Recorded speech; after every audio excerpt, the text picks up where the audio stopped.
எட்டி கொஞ்சம் தள்ளி நில்லு மானே, இல்ல எக்கச்சக்கமாகி போகும் தானே. பரவாயில்ல, உள்ளதெல்லாம் சொல்லி புட்டேன் நானே, அட ஊடல் என்ன கூடல் என்ன மானே. சொக்குபடி வச்சிருக்கேன் மாமா, என்ன சொக்க வச்சு எட்டி நிக்கலாமா? ஐயோ சொக்கத்துக்கு வேலை இல்ல மாமா, நான் வேண்டியதை கேட்டு புட்டேன் ஆமா.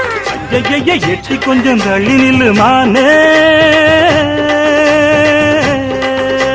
தனியாக நான் படுத்தா தொந்தரவு பண்ணுதையாவோ எனக்கு, என்ன நீங்க ஆதரிச்சா விட்டு விட்டு ஓடுமையா ஏன் தவிப்பு?